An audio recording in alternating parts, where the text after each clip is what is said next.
예, 성경 말씀 보겠습니다. 네, 예레미야가 5장 21절입니다. 같이 읽겠습니다. 여호와여, 우리를 주께로 돌이키소서. 그리하시면 우리가 주께로 돌아가겠사오니 우리의 날을 다시 새롭게 하사 옛적 같게 하옵소서. 예, 참 아름다운 기도 소망이죠. 요즘 사람들은 전에 옛날 사람보다 흰머리가 더 많아졌다고 하고요. 머리가 빠지는 것도 더 심해졌다고 합니다. 많이 빠지고 그런다고 합니다. 분명한 것은 사람이 삶이 더 나아졌죠. 요즘 옛날에 비해서 더 나아졌는데요. 왜 그렇게 안 좋을까? 그것은 가정에서나 교회에서나 학교에서나 직장에서나 스트레스가 점점 더 많아지는 그런 복잡한 세상 속에 살아가고 있기 때문에 그렇습니다. 우리가 어디를 보더라도, 정치하는 사람들을 보더라도, 아니면 사회를 보고 어디를 보더라도 위로가 되지 않고 스트레스가 많죠. 이런 상황에서 우리가 어떻게 해야 할까? 여러분들도 삶 속에 스트레스가 많이 있죠. 여러 가지 가정에서나 직장에서나요. 성경에 보면 우리보다 훨씬 어려운 상황을 당하고 훨씬 많은 스트레스를 받으면서 해결책을 찾는 그 사람들을 보게 되는데, 예레미야를 통해서 좀 살펴보려고 합니다. 예레미야도 그 해결책을 쉽게 찾은 것은 아닌데요.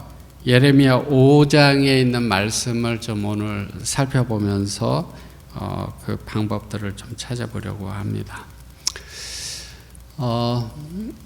이스라엘의 형편이 말로 할 수 없을 정도로 어려운 그런 형편이었습니다. 영적으로나 경제적으로나 사회적으로나 심리적으로나 최악의 상태였습니다. 예레미야서를 우리가 슬픔의 노래라고, 그렇게 애통의 노래라고 이렇게 이야기를 하죠.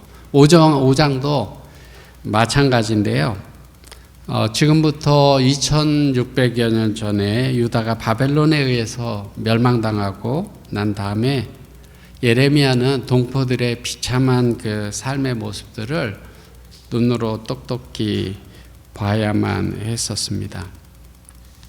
그래서 1절에서 18절을 이렇게 보게 되면 나라가 망하고 눈 뜨고 볼 수 없을 만큼 비참한 지경에 있는 백성들의 처지를 한탄하고 아파하는 그러한 모습들을 보게 되는데요. 좀 찾아보면요,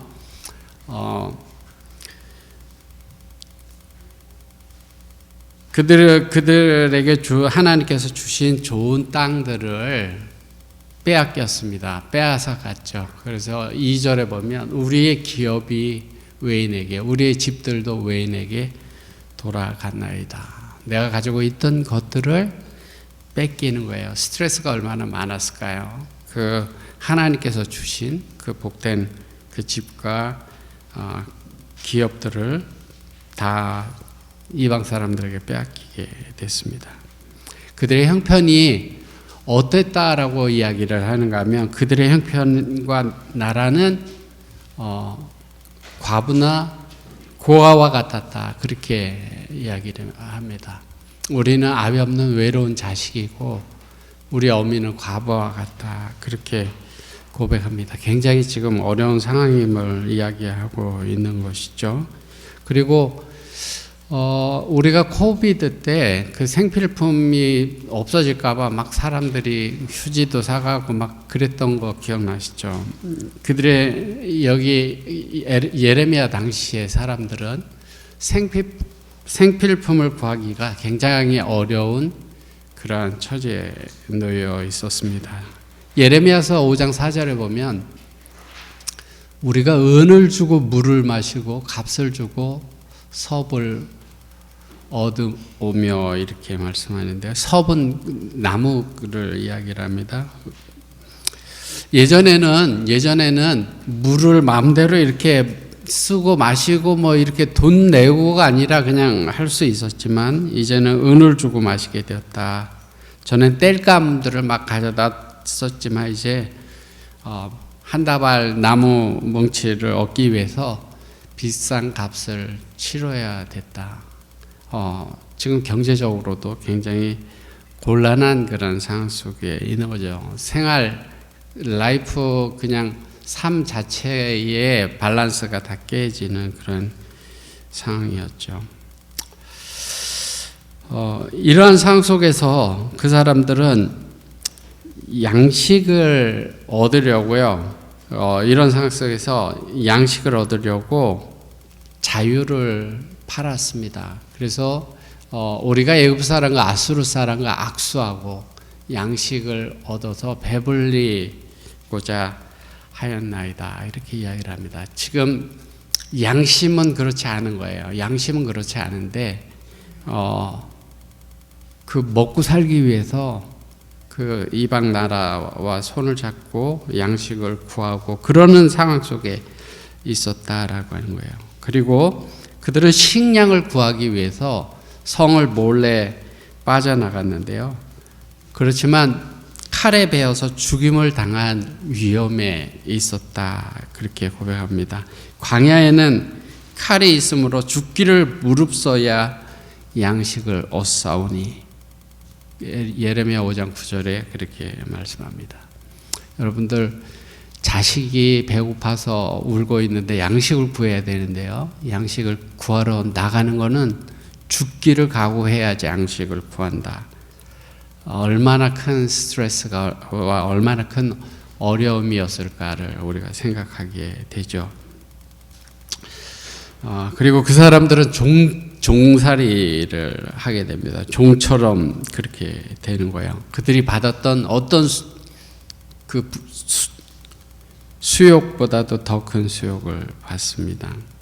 예레미야서 5장 5절에 보면 우리를 쫓는 자가 우리의 목을 눌러 싸우니 우리가 곤비하여 쉴 수 없나이다. 목을 누르고 아주 쉴 수 없을 그런 지경에 있다 이렇게 고백합니다. 그러니까 예레미야 애가에서 그들의 형편을 지금 이야기하는 그 형편들을 들어보면 오늘 우리가 여러 가지 어려운 일들이 많이 있지만 우리의 형편보다 훨씬 어렵고 훨씬 많은 스트레스 가운데 지금 있는 것을 보게 되죠. 우리를 쫓는 자가 우리의 목을 눌렀고 그 멍에의 고통은 극심했다. 바벨론으로 끌려간 포로들은 곤비해서 쉴 수 없었습니다. 포로로 잡아가고 막 일을 시켰겠죠. 그래서 그들에게 밤의 안식일에 휴식도 없었습니다. 그들의 지난 날의 모습들을 보면 10절에는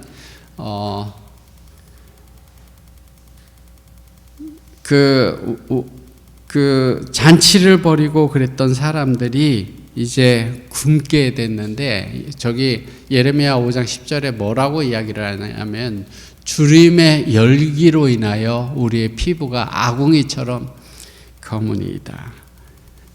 모르겠어요. 먹지 않고 품고 그러면 그냥 검게 되는지 잘 모르겠는데 하여간에 이 사람들이 죽지 않을 만큼 그냥 간신히 살아가고 있는 것이죠. 주림의 열기로 피부가 아궁이처럼 검해졌다 이렇게 고백합니다. 심한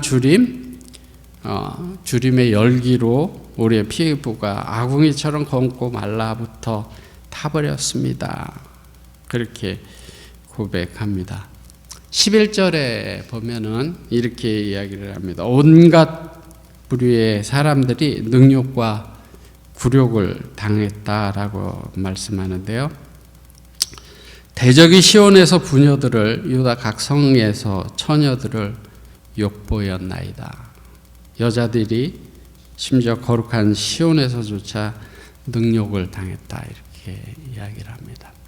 전쟁 중에 이스라엘이 지금 전쟁 중에 있죠. 하마스랑 전쟁 중에 있을 때 여자나 어린아이들은 가장 불쌍합니다. 그 군인들이나 이런 사람들이 그 자비를 베풀지 않으면 아주 어려운 일들을 많이 경험하죠. 이스라엘 백성들이 지금 그런 어려운 가운데 있었다 이렇게 고백하고 있고요.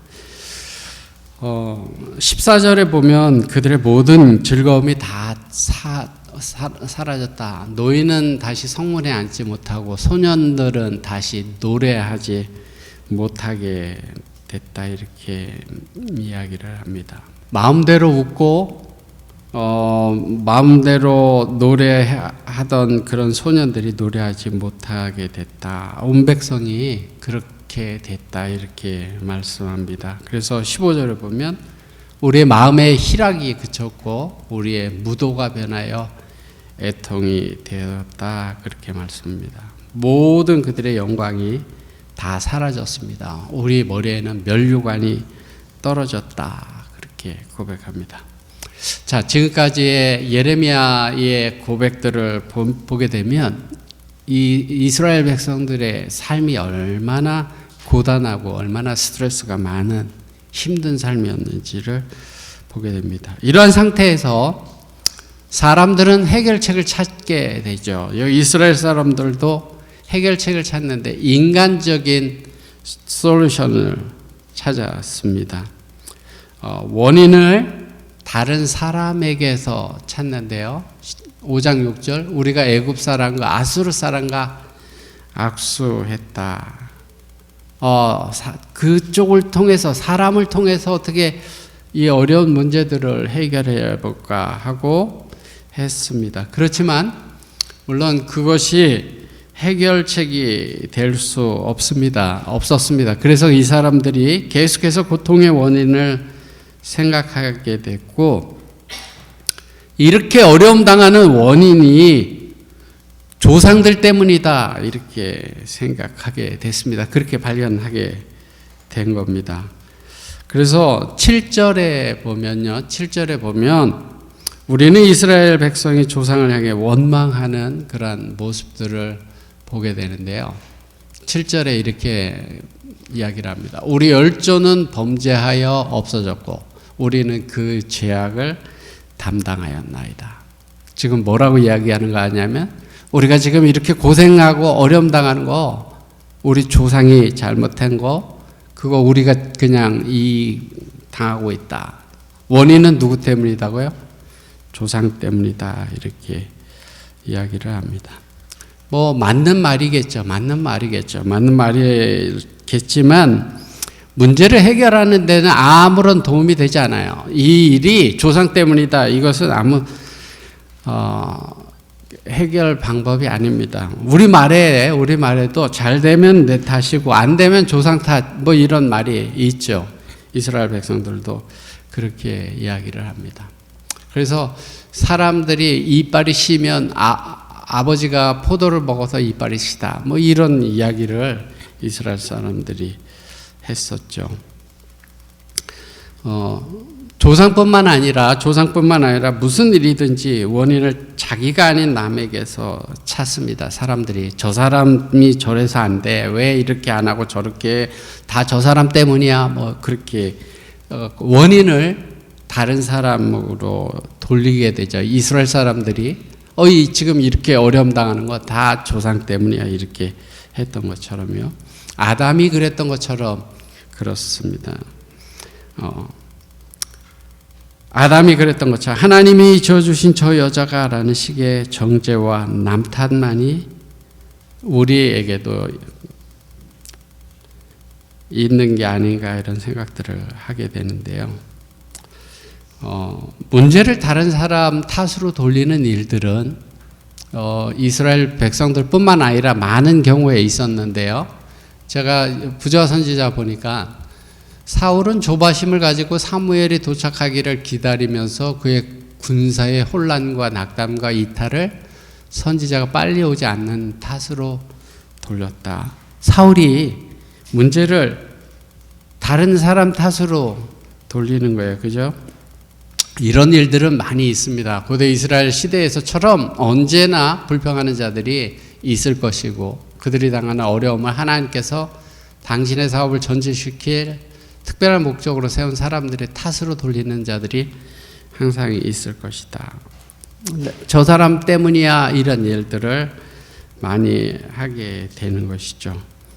문제를 파악하는 데 있어서요, 객관적인 원인을 발견하는 것, 그것은 정말 필요한 일이죠. 심리학에서는 자신의 고통의 원인을 찾는 데 심리학이 도움이 됩니다. 사회학은 사회적인 문제의 원인을 찾는 데 도움을 주겠죠. 그런데 문제는 뭐냐면 궁극적인 원인을 가르쳐주지 못하고 해결책을 물론 주지 못합니다.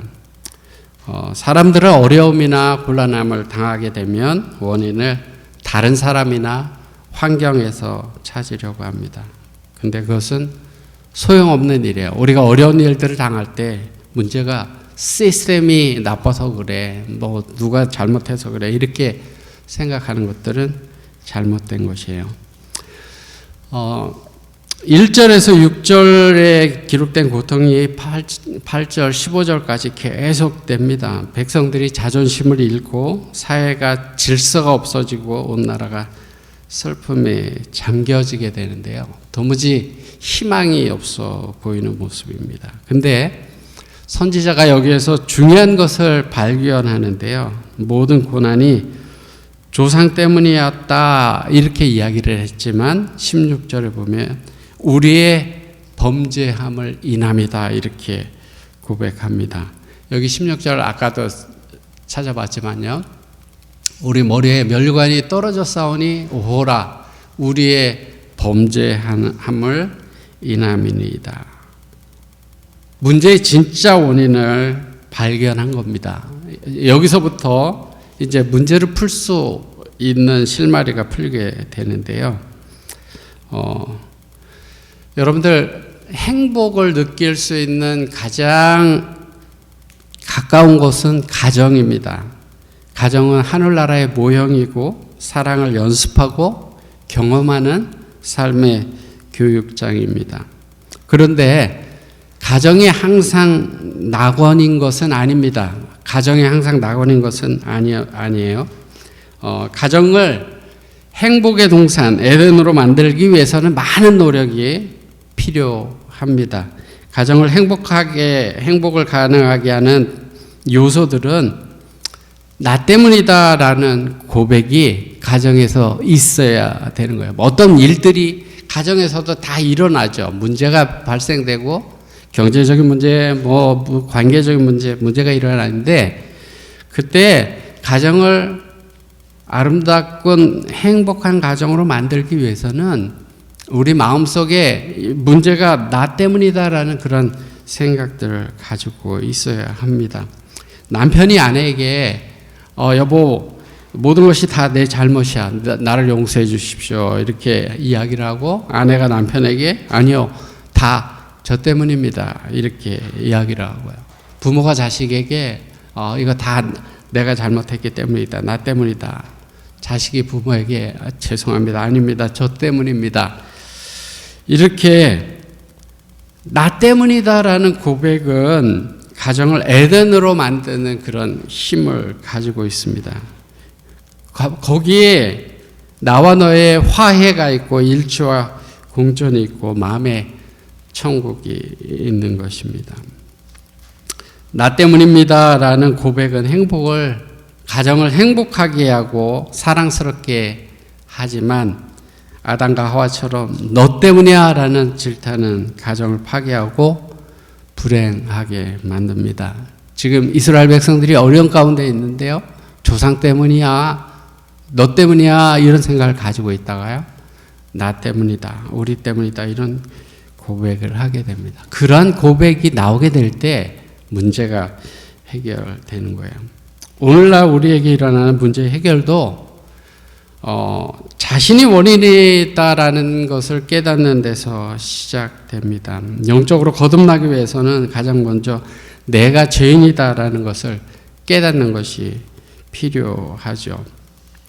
베드로의 고백이나 오순절 베드로의 설교를 들었던 예루살렘 사람들, 그 사람들이 좋은 예가 되는데요. 베드로가 그렇게 고백했죠. 시몬 베드로가 이를 보고 예수의 무릎 아래 엎드려 가로되 주여 나를 떠나소서 나는 죄인입니다. 베드로가 나는 죄인이다 라는 것을 깨닫고 고백하게 됩니다. 누가복음 2장에 보면 베드로가 회개하여 각각 예수 그리스도의 이름으로 침례를 받고 제사함을 얻으라. 그러면 성령을 받겠다. 우리가 어찌할꼬 했을 때 회개하고 제사함을 받으라 그렇게 말씀했는데요. 죄에 대한 인정이나 회개 없이는 변화를 기대할 수 없습니다. 인생의 문제도 마찬가지입니다. 대인관계나 또는 가정 내의 문제나 직장의 문제나 넓게 우리 사회의 문제가 자신에서 시작된다고 생각하게 될 때 해결이 시작됩니다. 다 너 때문이야 이렇게 하게 되면 문제가 해결이 안 되죠. 서로 아픔을 주게 되죠. 느헤미야가 예루살렘에 돌아갔을 때 돌아가기 전에 예루살렘이 회파되었다는 소식을 듣습니다. 느헤미야는 페르시아에 있었는데요. 예루살렘이 아직도 회파되어 있다는 소식을 들은 느헤미야가 울면서 이렇게 기도합니다. 종의 기도를 들으시옵소서. 나와 나의 아비의 집이 범죄했다.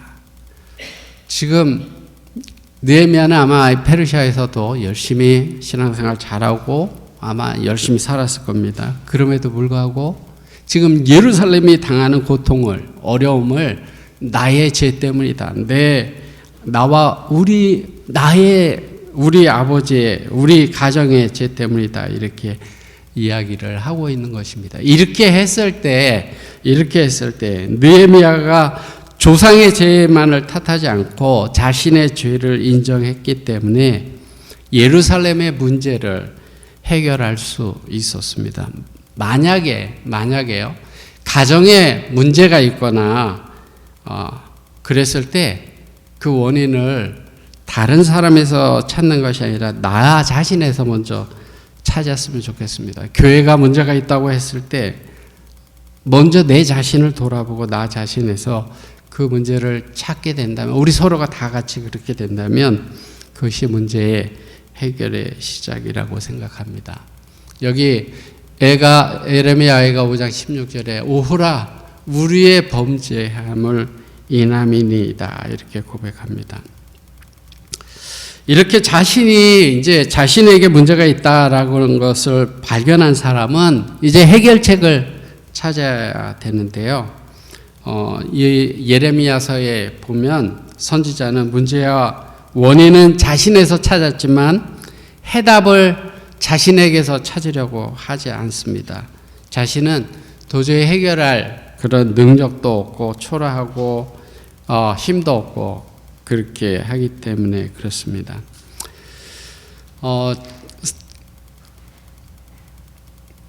저들의 범죄함으로 인한 하나님의 심판은 1절에서 16절까지만 봐도 얼마나 끔찍한 심판이었는지를 충분히 깨닫게 되는데요. 아까도 말씀드렸지만 기업도 빼앗기고 집도 잃고 과부처럼 고아처럼 불쌍한 처지에 빠지게 되고 여자들은 수치를 당하고 노래는 끊어지고 마음에는 희락 대신 애통이 자리 잡았습니다. 이런 절망의 시간에 발견한 것은 하나님이었습니다. 상황과 변화와 그런 것에 상관없이 항상 살아서 이 세상을 통치하시는 하나님을 발견하고 그 하나님을 향하게 됩니다. 그래서 19절에 보면 여호와여 주는 영원히 계시오며 주의 보좌는 세세에 미치나이다. 하나님은 지금 어려운 가운데 있는데 하나님은 영원히 계시고 보좌는 세세에 미친다고 그렇게 선포합니다. 절망적인 그런 상황을 변화시킬 수 있는 유일한 근거는 하나님의 영원성과 그분의 통치의 성실성을 지금 고백하고 있는 것입니다. 시편에 나오고 있는 다윗의 고백하고 비슷한데요. 시편 25편 15절에 보면 내 눈이 항상 여호와를 앙망함은 내 발을 그물에서 벗어나게 하실 것입니다. 절망 가운데 있을 때 해결책은 하나님을 바라보는 데 있다, 이렇게 이야기를 합니다. 문제 해결은 전능하신 하나님을 바라볼 때 이루어집니다. 일단 하나님을 발견한 선지자는 하나님께 외쳤습니다.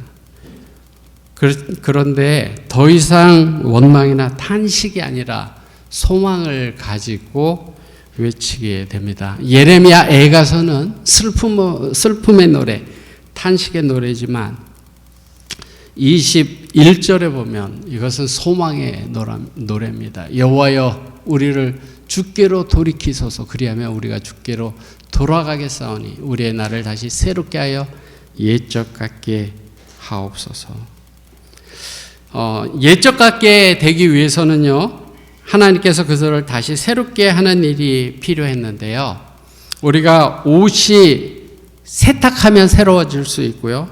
자동차를 정비하면 뭐 좋아질 수 있죠. 집도 낡은 집도 리모델링하면 새로워질 수 있습니다. 그러면 우리는 어떻게 해야 새로워질 수 있을까요? 새로워지는 것은 거룩하게 되는 것과 연결이 되어 있습니다.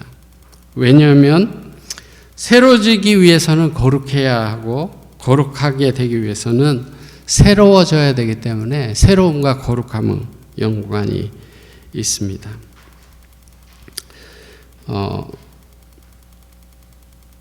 물론 우리가 거룩하게 되고 새로워지는 것도 우리 마음대로 될 수 있는 일은 아닙니다. 예레미야서 5장 21절에 보면요, 여호와여 우리를 주께로 돌이키십시오. 그러면 우리가 주께로 돌아가겠습니다. 이렇게 말씀합니다. 우리의 날을 새롭게 하사 옛적 같게 하옵소서. 내가 하는 게 아니고요, 하나님이 그렇게 하게 해달라고 하는 것입니다. 새로워지는 것은 우리의 날들이지만 말씀에서 우리 스스로 새롭게 되겠다 이렇게 이야기를 하는 것이 아니라 하나님께서 새롭게 해 주십시오. 하나님께서 우리를 돌이켜 주십시오. 이렇게 이야기를 하고 있는 것입니다. 우리가 새로워지기 위해서 거룩해 하게 되어야 한다 그랬는데요. 우리가 거룩하게 되기 위해서는 하나님을 향하지 않았던 우리의 믿음과 삶이 다시 하나님을 향하도록 믿음과 삶의 방향을 하나님께로 돌이켜야 합니다. 하나님께서 나를 돌이키시면 내가 그렇게 돌이키겠습니다. 이렇게 이야기를 하고 있습니다. 오늘 말씀에서요, 우리가 하나님께로 돌이키는 것이나 새롭게 되는 것은 모두 하나님이 하시는 일이다. 이렇게 말씀합니다. 이렇게 기도하는 선지자의 구체적인 소원은 뭐냐면 우리의 날을 다시 새롭게 하사 옛적 같게 하옵소서 이렇게 기도했는데요. 한번 생각해 보세요. 새롭게 하는 거랑 옛적 같게 하는 거랑 반대되지 않아요? 새로워지는 거랑 옛적 같게 되는 거랑, 옛적 같게 되는 거는 뭐 옛날로 돌아가는 것 같은데 새로워지는 것은 새로운 것, 다른 것 같은데 모순되는 것처럼 그렇게 느껴지죠. 선지자가 사모하는 옛적 같이 되기를 원한다. 옛적 같다라고 하는 것은 하나님과 연합하여 살았던 그 시절을 의미하고, 그렇게 되기 위해서는 현재의 상태에서 새롭게 될 필요가 있었던 겁니다. 나를 새롭게 하사 옛적 같게 하옵소서 이렇게 이야기를 했습니다. 오늘 우리가 어떤 기도를 하는지 모르겠는데 오늘 우리에게 그런 기도가 필요합니다. 우리 교회가 내 자신이 하나님의 말씀대로 살아있었고 성령이 충만했던 그 시절을 더듬어 보고 그때처럼 되기 위해서 영적인 부흥을 놓고 기도해야 합니다. 아버지 하나님, 나를 돌이켜 주십시오. 나를 새롭게 해 주십시오. 나를 새롭게 해서 옛날에 하나님과의 아름다운 관계 속에 살아가던 부흥을 경험할 수 있도록 하나님 함께 해주십시오. 이런 기도가 오늘 우리의 기도가 되어야 합니다. 자신의 처지에 대해서 탄식만 하면 원망하게 되고 낙심하게 됩니다. 자신의 죄를 인정하고 회개하면 하나님을 찬양하게 되고 간구하게 됩니다. 이제 말씀을 마치면서요. 문제를 다른 사람에서 다른 곳에서 찾아봐야 소용이 없습니다. 자신에서 찾아야 되고요. 거기에 문제 해결이 있습니다. 해결책을 찾기 위해서는 내 문제를 바라보고 해결책을 찾기 위해서는 하나님을 바라봐야 합니다. 그리고 하나님과 함께 했던 그 시절로 돌아가고자 하는 간절한 기도가 있어야 합니다. 저는 여러분들과 제가 정말 그런 마음으로 하나님께 기도했으면 좋겠어요. 하나님, 정말 순수한 신앙으로 하나님께 나아갔던 그때로 돌이켜 주십시오. 옛적 같게 해 주십시오. 이런 기도가 우리 마음에서 우러나는 그런 기도가 됐으면 좋겠습니다. 저와 사랑하는 성도님들이 우리의 신앙이 주님께 자신을 맡기고 간구하는 가운데 다시 한번 주님 안에서 회복되어지는 그런 아름다운 경험들을 하게 되기를 바라면서 말씀을 줄이려고 합니다. 여러분들과 제 마음속에 삶에 어떤 어려움이 있든지 아마 예레미야가 경험했던 그 시절의 어려움보다는 덜할 거라고 생각되어집니다. 어떤 어려움이 있든지 거기 나의 문제점을 바라보고 하나님을 바라보며 해결책을 구하게 될 때 하나님께서 우리를 새롭게 하시고 옛적같이 하나님과 아름다운 그 관계 속에 살아가도록 이끄실 거라고 확신합니다. 저와 여러분들이 그런 삶을 살아가게 되기를 바라면서 말씀 줄이겠습니다.